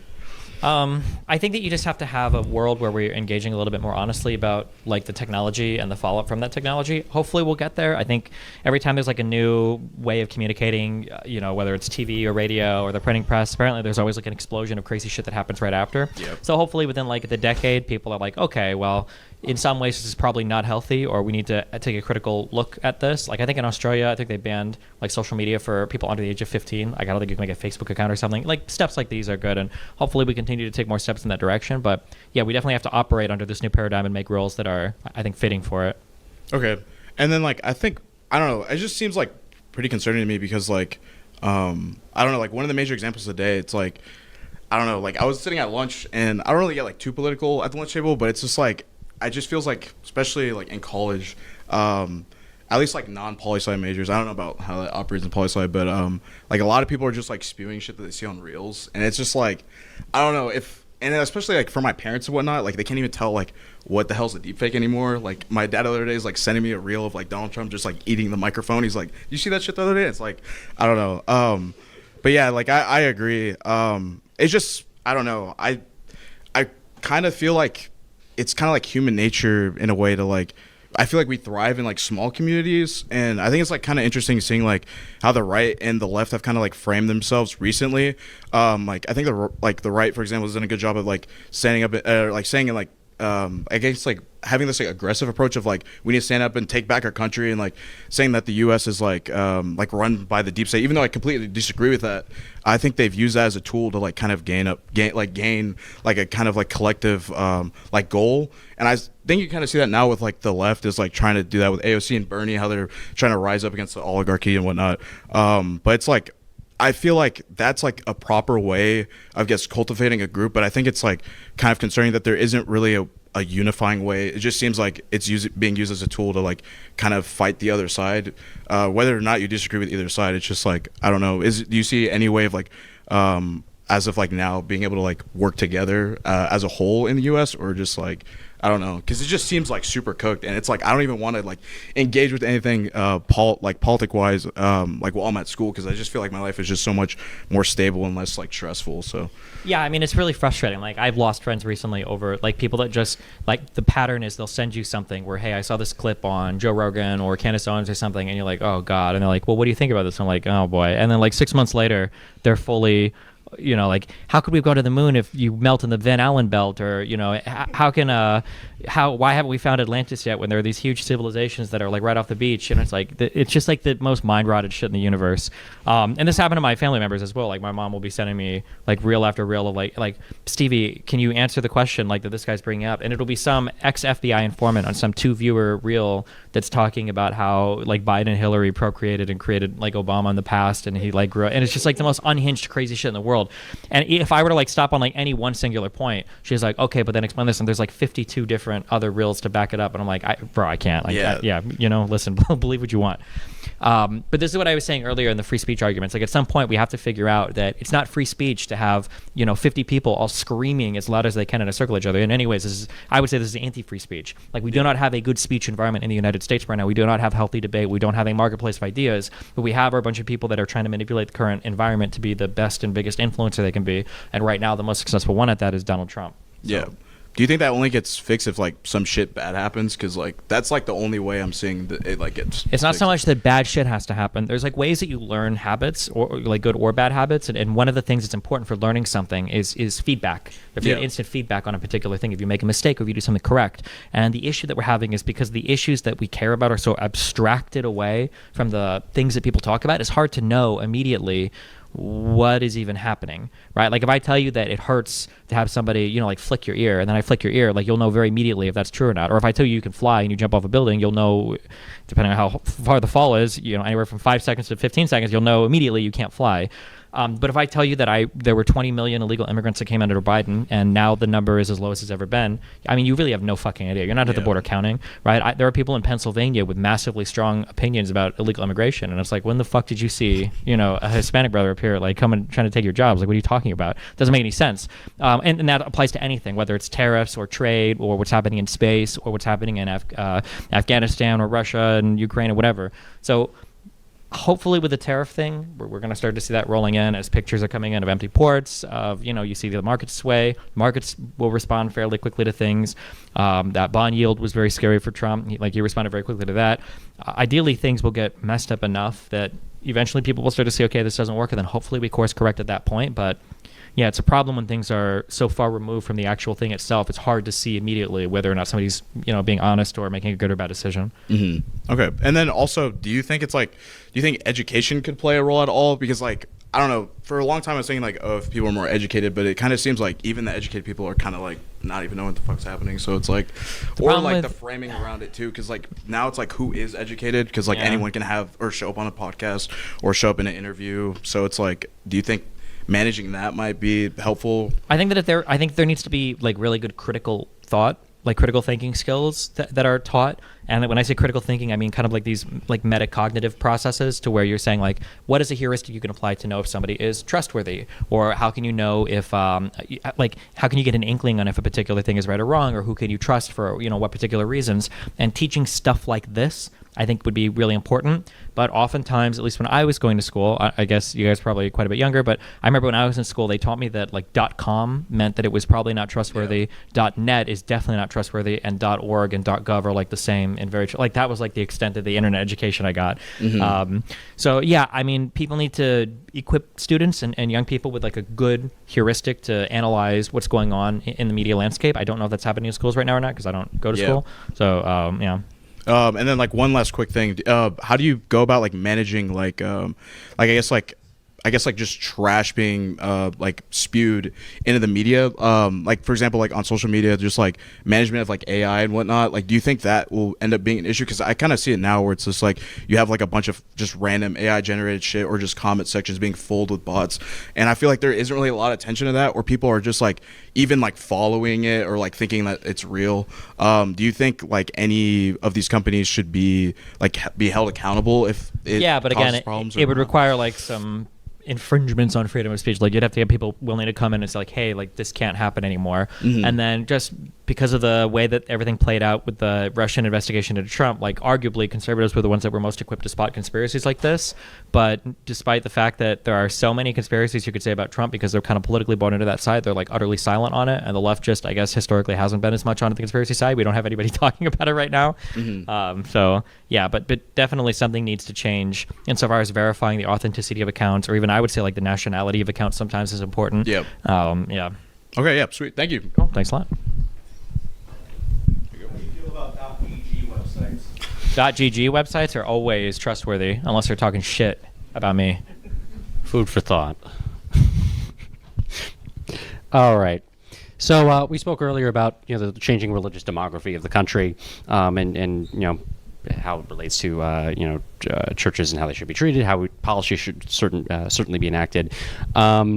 Is a religious population necessary to maintain a free and moral society? No, I don't think so. You just have to replace a religion with something else that kind of is like your guiding ethical thing. So some philosophical movement or something. It seems like we have some hole in our heads that's filled by some over-encompassing explanation for how things work. And if a religion's not going to fill it, then something else will. So Have you given some thought as to what specific system would fill that hole? nope. I have no idea. The nice thing about religion is a very quick shortcut for ethics, for metaphysics, and for epistemology. Like you very quickly get answers to how you decide what's good and bad, how you decide what's real and what's not real, how do you decide what your sources of truth are. Like religion gives you all of that immediately, and then you don't have to think about that. And those questions suck. Even in formal philosophy, those questions are boring and they suck. So you don't have to worry about it. You can just kind of like live your life. I don't know what the quick and easy fix is from like a secular point of view for all of that. That's currently being worked on. Okay, To be announced. I'm sure it's been a few decades or so. We're working on it. Okay, gotcha. Cool. And debating on it and pulling each other's hair out over it. Maybe some wars that'll happen over it too. We'll see. TBD. Anybody else want to come down, ask another question? We got another 16 minutes, so I want to make sure each of you get a chance to participate, especially since we've had to change the conditions of the debate itself. You, sir.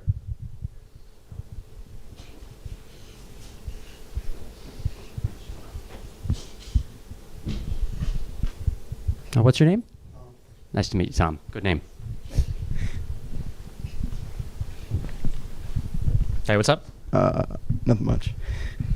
Hassan, do you think if Israel and Palestine were two countries in Africa and Israel occupied Palestine, you don't think Palestine would have a right to defend themselves? They probably would, I think, yeah. If you were the leader of Hamas, what would you do to defend Palestine? I would probably try to make up with the people in the West Bank as quickly as possible, because having a unified front there, I think, would give them a lot more international legitimacy, and it would make it a lot harder for Israel to kind of ignore them as when they're divided against each other. That's all, really? Well, I think that'd be like an important start, yeah, because I think having a divided Palestine, I think, makes it a lot easier for Israel to navigate that situation in a way that is domestically possible for them, because you cannot just point to Hamas terrorist attacks and say, look, those guys are really bad, like fuck them, And do you really think it was a good idea to vote for Kamala Harris if she lost anyways? Like, wouldn't a protest vote have been better if she was going to lose? Well, if I know the outcome of a particular thing, that kind of changes the entire question, right? But everyone else in every other state, except like the Midwest, who knew she was not going to win that state? Well, I don't know if anybody knew. Oh, you mean like if you're in a state where... I think you should... I feel like generally you should vote your conscience. I feel like the protest vote or the third-party vote isn't as good because it... Obviously, you can see that Trump is like riding high on that popular vote win. So I think it probably does mean something. The popular vote numbers. It seems like it matters to people. So you should probably vote who you think is right to vote for. That's all I got. Thank you. Thanks a lot.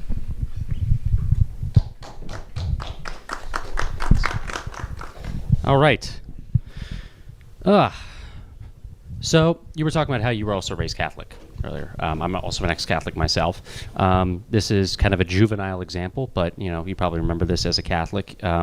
You were allowed to drink alcohol while being a member of the Catholic Church. Once you received your communion. Okay, I heard this a lot. We always had like juice. I don't think we ever got actual alcohol. We might have on our confirmation, but other than that, no.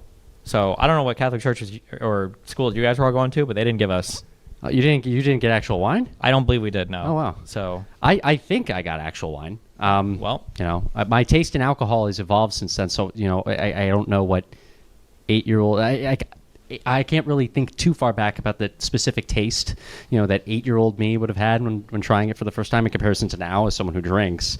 But like it's a cheesy but funny example about how you have a religious practice that technically is a contradiction to secular law, right? Because a child that receives his or her first Holy Communion in the Catholic Church, is not of the age of 21, or typically not of the age of 21, and yet that is acceptable and permissible in our society, right? We give credence to religion under, some people would argue, separation of church and state to allow that. But my overall question, kind of just using that as a cheesy opening there, should religious individuals be exempt from laws that conflict with their faith?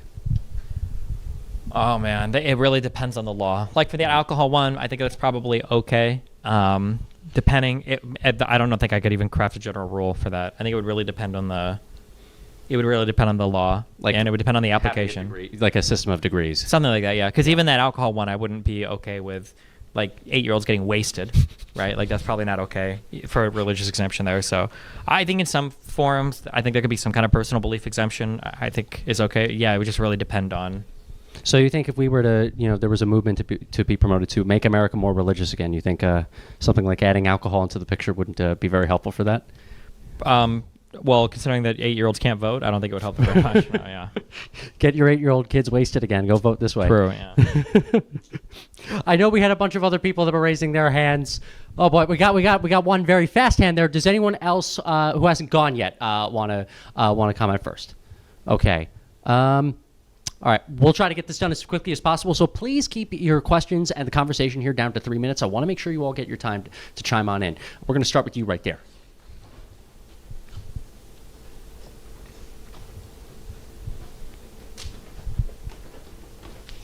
What's your name? Nice to meet you, Zach. Yeah, I just have a quick question. Yeah, what's up? I'm going to push back a lot.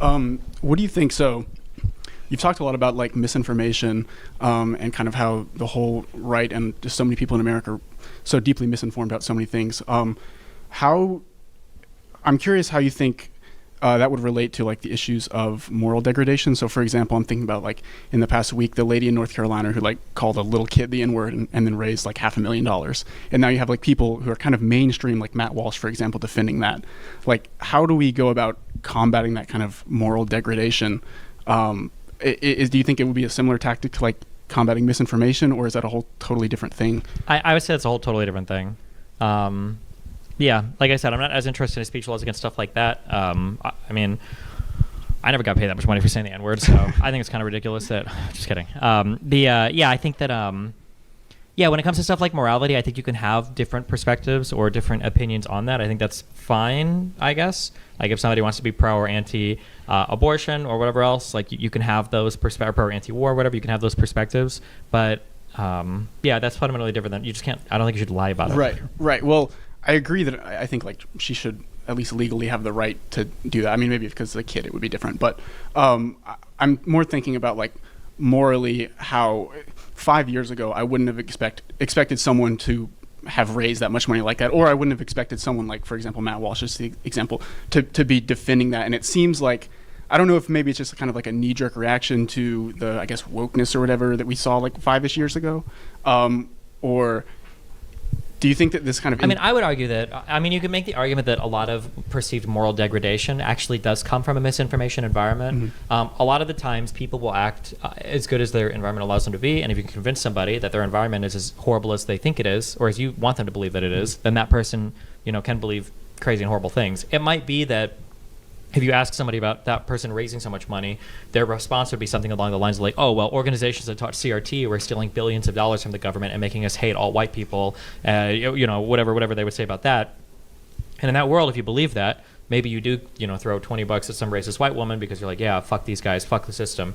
But that stems from people lying about conditions before. But I would say, you can't really regulate morality from a government perspective like that. There's some like basic principles around like criminal stuff that you can, but otherwise, people just are probably free to do what they want. Thanks for the question. All right, I am done with asking questions myself, so I want to go ahead and get more of you down here. Who here hasn't gone yet?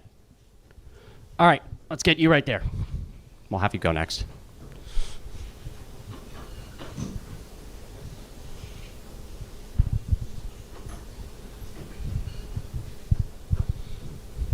Hey, how's it going? What's your name? Aiden. Nice to meet you, Aiden. Nice to meet you. Here you go.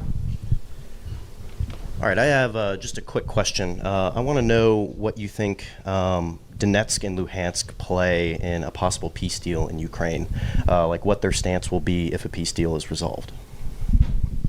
Unfortunately, it looks like they're just going to be owned by Russia, I guess. It sucks, but it feels like this current administration has absolutely no desire whatsoever to ask for basically any concessions at all from Russia. It seems like even the the power plant, I don't remember which one or what it's called, but it sounds like even that's going to go to Russia as well. It sucks. I have nothing good to say, but that's just, it's fucked. Do you think, like, just in an alternate reality, do you think it's like what would it look like for Donetsk and Luhansk to be like part of Ukraine? Because it's like 40%, like roughly 40% of Donetsk and Luhansk are native Russian, and they already have like a paramilitary like structure that's already been enforced since 2014. Do you think it would be possible to like for Ukraine to like have these regions without just like unrest and uprising? If Russia was no longer pumping them full of military personnel or weapons, yeah, I think so. Yeah. Okay. Yeah, but like feasibly, like, do you think that would be possible? Just like I think it could be. Yeah. I think a lot of it. I think the Russian involvement and the foreign investment they've made into fighting in that territory is the reason why from 2014 onwards it's been. I don't even like to call it civil war, but there's been so much war happening there. It's because of Russia's support. If that was stopped, I think they could have it under control. Yeah. But do you think like it would ever be stopped? Like that support? There would have to be strong international condemnation and some kind of like military response to make Russia stop doing it. Yeah. Yeah. So you're kind of saying like if those strict conditions are met, then it is possible for Donetsk and Luhansk, but otherwise it's probably not. Well, right now, Russia apparently could take over however much of Ukraine they can conquer and hold. Yeah. Yeah. But that's without people strongly, I guess, interfering with Russia's ability to do war. Yeah. All right. Well, that's all I have. Thank you. Thanks. All right, we're going to be doing two more questions here. It's nearly 9 o'clock, so I want to thank all of you for coming here. I'll make some little announcements after we are done. We're going to have you, sir, come on right up, and then we're going to pick our last attendee to come on up here. What's your name? Yasir. Nice to meet you, Yasir. Pleasure. Thanks for coming. Hey, man. Hey, what's up? All right, so this will be pretty quick. So I just wanted to get your opinion. So when it comes to like public schooling, specifically for K through 12, not like college, one thing I hear a lot is that we're getting stupider. Our kids are not listening. We have the lowest literacy rates. And in my opinion, one of the biggest problems is funding for schools, specifically that like a lot of it is property taxes. So if you're in a poor area, well, the school's going to be shit because it's poor. And then if you're in a wealthy area, it's going to be a lot better. Everybody's going to have a laptop. So I just wanted your opinion of what you think can be done, especially when a lot of Republicans are pushing for people to go to private school and charter schools, and they don't give a shit about public schools. So I just wanted to hear your opinion. Unfortunately, I'm not as well read on why our education system is lagging behind the areas that it does lag behind in. I feel like I've heard and I've read that throwing a ton of money at a school district doesn't always help if they're already like decently funded. For ones that are underfunded, I think there are simple investments you can make, especially related around like temperature control, so air conditioning and like food availability, like offering lunch and breakfast sometimes to these children. So I mean, where the easy investments can be made monetarily, I think they should be made. I don't personally like the property tax way of funding schools. I think it's a little bit I think inequitable would be the word. I think it's kind of ridiculous that kids can have such different opportunities based on the zip code they live in, because it's not through any choice of their own. But it's really, really, really hard to get cities on board with that, because people that live in wealthy school districts don't want their money going to poorer school districts. Yeah. But yeah, I feel like a more equitable funding mechanism, I think, is important. The Department of Education used to help because they would send money. I think it made about like 14% up of all the school budgets for K through 12 around the country, and I guess that's going to be gone now. So I don't know what's replacing that, but yeah, I don't know as much about education, so I don't have any super strong opinions there about what could be done, other than like I know the air conditioning and the food one, I think, are two basic investments that could be made that have shown good results. Yeah. But I don't think that would fix the problem entirely. Yeah, another big thing is I've talked to a lot of teachers because I know a lot, and a big thing is they can't discipline kids anymore, apparently. So what do you think could be done about like the culture of like, no, you can't tell my kid he can't throw crayons at someone else? I don't know. You should just hit the parent instead. I have no sympathy for parents that are like the helicopter parents or don't think their kid can ever do anything wrong. I think that's really stupid. I don't think you should be hitting kids. Like the ruler across the knuckles or whatever is probably too far. But again, I don't know personally how much like disciplining children plays into the problems in school these days. So it's hard for me to say. I have a hard time believing that if a kid came in that was incredibly unruly and undisciplined, that the teacher being able to discipline them more strictly would actually change that much. I don't know if that would even help. In my mind, disciplining kids is usually to remove them from the classroom so that they're not messing with the rest of the kids. But yeah, I don't know 100%. Yeah, unfortunately. All right, fair enough. Cool. Thank you. All right. We're going to go ahead to our last question. So if you haven't gone yet, raise your hand if you would like to be the last person. Let's do it.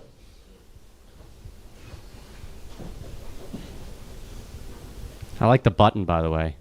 Oh, yeah. Heathen Patriot, what's that? Wonder what group is giving those stuff out. Hey, what's up? What's your name? Connor. Nice to meet you, Connor. So I don't want to debate. I just want like 3 quick questions to pick your brain here. Okay, go for it. So first one, do you think Elon is a Nazi, or is it just a bit to piss off the left? I feel like it's a bit. I think he signals. I think he knows he's signaling, but he does it because he thinks it's like epic and based or whatever. Because he's a fucking idiot. Okay. Yeah. Second question, do you think it's okay to say the N-word in private? If you really want to, if it really makes you happy, then as the master of whether or not you can or can't say the N-word, sure, why not? Okay. All right. Third and last question, do you think there should be a third state solution? As in like Gaza and the West Bank and Israel? Yeah. No, I think it would be really bad for Palestinians. Okay. That's it. Okay. All right. Yes, Thank sir. Just want to pick your brain. Okay. Good meeting you. Thanks a lot. All right. Well, everyone give a round of applause for all of you that asked great questions, and for Destiny himself for coming on out. Thank you all. This is just the beginning of what we are doing as an organization. We are Atheists for Liberty, a 501c3 nationwide nonprofit that stands for free speech, free thinking, and freedom for all. Like I was stating to Destiny here, religious demography in this country is changing by a factor of 10. More and more people are trying to seek secular solutions to actually secular problems, where religion is often interjected in the name of either diversity or various forms of authoritarianism that messes with all of our lives, and we recognize that. But we also appreciate the fact that not all of you agree with us. And from this amazing debate that we've had here tonight to also the Change My Mind session, our impossible conversations, as branded with Peter Boghossian, that we had earlier today on campus, I really want to thank all of you for coming out in the spirit of good faith or genuine conversation, really to keep everything happening here on campus. I want to, again, thank our staff and volunteers at Atheists for Liberty who have come out from all parts of the country to make this happen. I want to also thank Drew, the chapter president of Atheists for Liberty here at UTK. I also want to give a thanks to the UTK administration, They have done nothing but have helped us. There have been some communication issues maybe here and there, but overall, they have been nothing but supportive in making up for those issues. And a big thanks to the UTK campus police for coming here and for being around just in case any issues were to arise. And once again, Destiny, thank you so much for coming on out. I know you know a little bit of the circumstances that have popped on out over the last few days. We can definitely get into that later on. But we're doing a lot of great things around this country. We're having this event kind of be the start to us blowing up even further.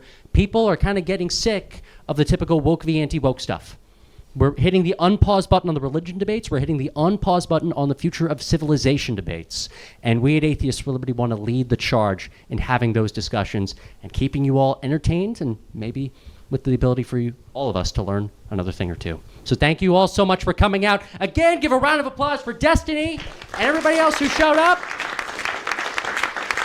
Check us out at atheistsforliberty.org. Follow us on social media. Big thanks as well to Modern Day Debate as well for co-sponsoring this event. And if you are a VIP ticket holder or a royalty ticket holder, please stay in your seats. With everybody else, we will see you all next semester. Good luck with the rest of your finals. I know that everything is a bitch right now. I've been there, and I'm glad I'm not there anymore.